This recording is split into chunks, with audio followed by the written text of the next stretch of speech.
Let's talk about bias in news and journalism. All day, every day, I see people talking about how this news outlet or that journalist is biased and how that means you can't trust or believe anything that they publish at all. The first part of that statement is true. All news has some form of bias. The news is reported and produced by real people, and all human beings, including you and including me, have some form of bias and perspective that we bring to information and the way it is presented. So it's impossible for news to be truly unbiased. There is no such thing as unbiased journalism. But I do disagree with the second part of that statement, which is the idea that because of this bias, you can't trust the news at all. To be as smart and informed as possible about the news that we're consuming, we need to be aware of the point of view or the bias of the people who have created it. Because when we are aware of a point of view that has influenced a certain piece of information, we can better assess if that information is going to be useful to us or not. So, how can we figure out where the Australian media outlets sit on the political spectrum and what their biases might be? Lucky for us, the University of Canberra's 2020 Digital News Report has made things really easy by taking all the mainstream news outlets and plotting them on a graph. And here it is.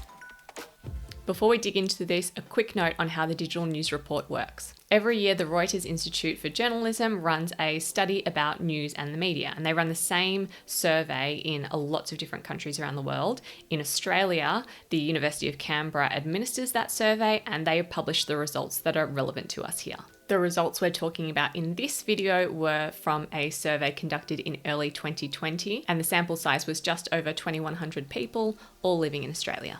For this part of the study, they assessed the political orientation of each person taking part, and then they asked them which online publications they like to get their news from. They plotted the political orientation along a 7-point scale from very left-wing to very right-wing. The dotted line here shows where the midpoint of Australia's political beliefs sit. It has a value of 3.857, which is slightly to the right of where the true middle of this scale would be at 3.5.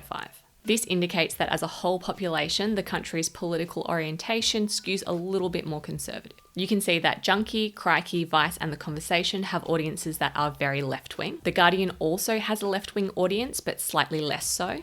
Then we have a lot of publications clustered around the middle of the spectrum, including the ABC, Sydney Morning Herald, The Age, Daily Mail Australia, and the Saturday Paper. I'd even probably include the Australian Financial Review in this section. I think they've just snuck in. Next, you have sites with right-of-centre readers, including 7 News, The Daily Telegraph, and news.com.au.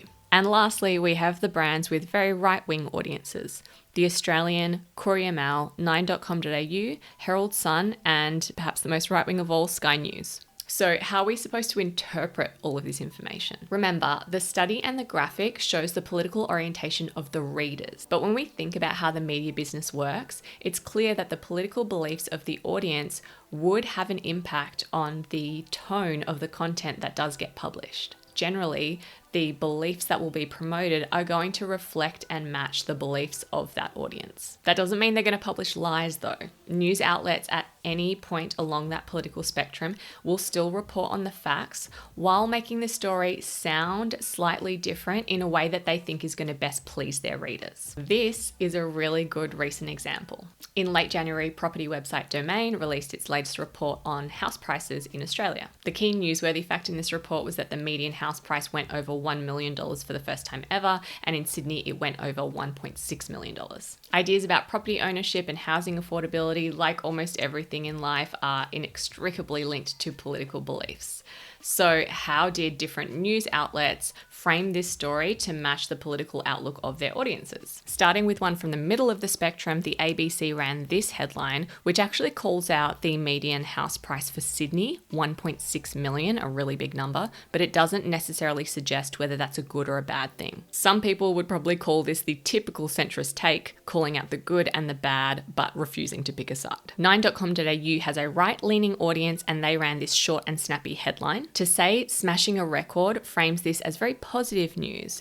It's positioning this as an achievement, almost like we'd celebrate an Olympian who was breaking a world record. The first part really locks in this point of view, saying this is a sign the property market is hot and strong. Of course, that is very good news. news for people who view housing as a financial investment, and that is a typically conservative stance. But people with left-wing beliefs are more likely to think of housing as a human right and consider housing affordability to be the biggest issue, which is likely why Pedestrian TV ran this headline. Straight away, they frame this as bad news for people on low incomes by pointing out that while property prices shoot up, the minimum wage has barely increased. They've written the story with this negative framing throughout, saying right away that this is bad news for renters. Now, while Pedestrian wasn't included on that graph I showed earlier, I'd definitely place it towards the left end of the spectrum, probably around here. And for what it's worth, I'd put my news site, Zee Feed, right here. As you can see, these three stories give off completely different vibes, but none of the news publications have lied. They've all used the same facts from the same report, but have brought a different angle that, for the most part, reflects the mindset of their audience. That's bias. Every news publisher has it, and the truth is, if you're noticing bias in a news story at all, it's probably only because it is clashing with your own point of view. As human beings, we are far less likely to be critical of or even notice the bias that is in stories or narratives that reflect what we already believe,